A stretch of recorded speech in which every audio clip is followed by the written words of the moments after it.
Hello and welcome to my channel. So in this video I will explain about Water Cess Act 1977. तो सबसे पहले देखेंगे कि ये किस एक्ट के पर्टिकुलर अंडर आया था। मीन्स इसका क्या है कि डायरेक्ट इसका कोई रोल नहीं है, इसको किसके अंडर लेके आए थे ये सब हम डिस्कस करेंगे कि बेसिकली वाटर सेस का मीन्स क्या है और इसकी ज़रूरत हम लोगों को क्यों पड़ी। तो सबसे पहले देखेंगे कि ये एक्ट किस एक्ट के अंडर आया था। ये आया था 1974 में जो वाटर एक्ट आया था उसके अंडर लेके आए थे। वाटर एक्ट मैंने लास्ट वीडियो में डिस्कस किया है, आप अच्छी अंडरस्टैंडिंग के लिए उसको भी देख सकते हैं। तो यहाँ पे बात करते हैं water cess. Water cess act basically क्या है कि एक तरह से इकोनॉमिक इंस्ट्रूमेंट है, किसके लिए? पॉल्यूशन कंट्रोल करने के लिए और उसके कंजर्वेशन के लिए। और ये किस पे मीन्स किस पे लगता है ये सेस एक्ट? तो इसके लिए to provide for the levy and collection of cess on the water consumed by the persons carrying on certain industries and by the local authorities. Means इस पे क्या है कि सेस लगता है जो भी पर्टिकुलर इंडस्ट्री को लोग चला रहे हैं या कोई लोकल अथॉरिटी है या बड़ा कोई इंडस्ट्रियल प्लांट है तो उन पे लगता है ये वाटर सेस एक्ट। और एक इस तरह से वर्क करता है कि जो हमने वाटर एक्ट डिस्कस किया था उसमें क्या है बहुत सारे एक्सपेंसेस होते हैं। मीन्स एक्सपेंसेस किस पे होते हैं कि जो स्टेट पॉल्यूशन कंट्रोल बोर्ड और सेंट्रल पॉल्यूशन कंट्रोल बोर्ड जिसके ओरिजिन किसके थ्रू हुआ था 1974 के वाटर एक्ट के थ्रू, तो उनके अगर उसके एक्सपेंसेस को हम किसके थ्रू मीन्स उसके लिए इकोनॉमिक इंस्ट्रूमेंट का काम कौन करता है कि अंडर एक और एक्ट लेके आए थे वाटर से। तो उससे क्या है कि बहुत सारा रेवेन्यू कलेक्शन होता है। उससे क्या है कि गवर्नमेंट उस पर एक्सपेंड करती है वाटर के पॉल्यूशन को कंट्रोल करने में और वाटर के कंजर्वेशन। और वाटर कंजर्वेशन यहाँ पे भी सेम जो सरफेस वाटर और ग्राउंड वाटर दोनों की यहाँ पे बात करेंगे। तो इसके बाद देखेंगे कि इसके लिए ये कलेक्ट कौन करता है इस टैक्स सेस को। तो सेस बेसिकली आप सबको पता होगा कि जो टैक्स पे भी टैक्स लगता है उसको क्या बोलते हैं? सेस। देन इसके लिए कौन सी अथॉरिटी है जो इसको कलेक्ट करती है? तो ये क्या है? म्यूनसिपैलिटीज और कंटोनमेंट बोर्ड और any other body interested with the duty of supplying water under the law by which it constituted.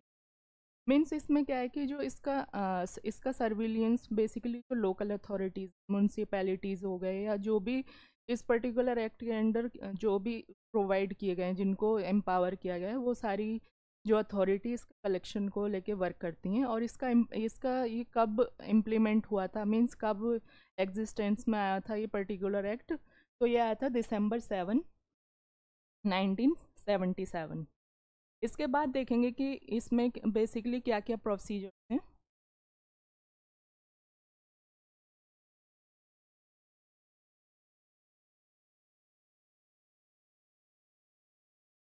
तो सबसे पहले इसमें क्या है कि water cess act refer to tax levied on the water consumed by a person operating and carrying on the certain type of industrial activity. Means जो इस किसको बियर करना पड़ता है ये सेस? किसी भी पर्सन को जो भी किसी इंडस्ट्री का हेड है या कोई लोकल प्लांट है, मीन्स उस पर जो भी पर्टिकुलर जिस पर्सन का है तो उस पर ये सेस लगता है। देन जो भी इससे क्या होगा कि जो the water cess act was pass to generate means financial resource है, ऑलरेडी डिस्कस कर चुकी हूँ, to meet expenses of the central and state pollution control. जो भी बोर्ड्स बनाए गए हैं गवर्नमेंट के थ्रू इस मीन्स वाटर एक्ट 74 के थ्रू, तो उनके एक्सपेंसेस हम किसके थ्रू मीन्स कलेक्ट करते हैं? Water cess act.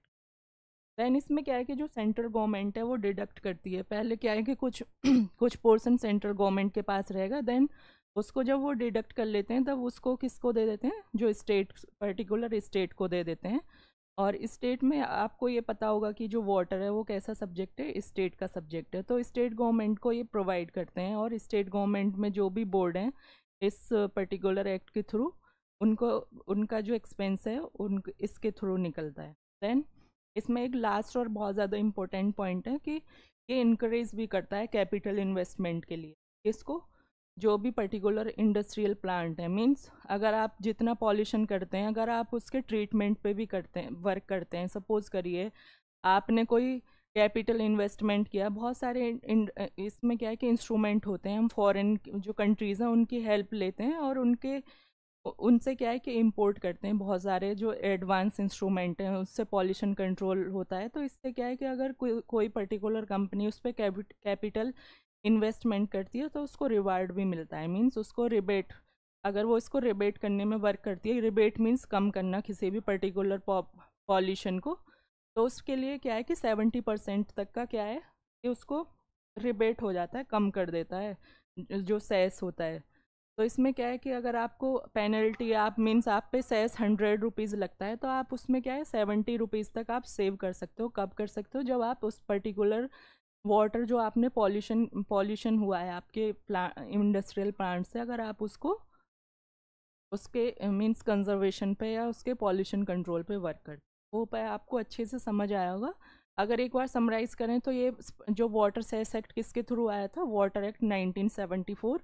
और इस ये क्या है कि as a economic resource work करता है, जो भी कंजर्वेशन और इकोनॉमिक जो भी पॉल्यूशन कंट्रोल करने के लिए, बिकॉज एक तरह से फाइनेंशियल इंस्ट्रूमेंट है किसके लिए? Water act 1974।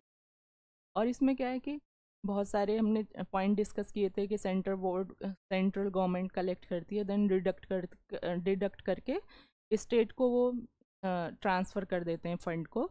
उसके बाद जो भी स्टेट बोर्ड है उनके एक्सपेंसेस किससे किससे कंप्लीट हो जाते हैं? इस पर्टिकुलर सेस एक्ट। मीन्स आप ये नहीं बोल सकते कि सारा इसी से, मोस्ट ऑफ द पार्ट इसी से हम लोग अपना मीन्स जो भी हमारा एक्सपेंड हुआ है उससे कलेक्ट भी हो जाता है। और लास्ट यही था कि जो कंपनी है उनको रिबेट भी हो जाता है उनके सेल्स में बाय कैपिटल इन्वेस्टमेंट। किस पे इन्वेस्टमेंट करना है? जो भी इंस्ट्रूमेंट हैं, किसके इंस्ट्रूमेंट हैं? सी वेस्ट ट्रीटमेंट के। तो ये आप वो पे आपको यहाँ तक अच्छे से समझ आया होगा। इसी के साथ मैं अपनी वीडियो का एंड करती हूँ। Thank you so much for watching.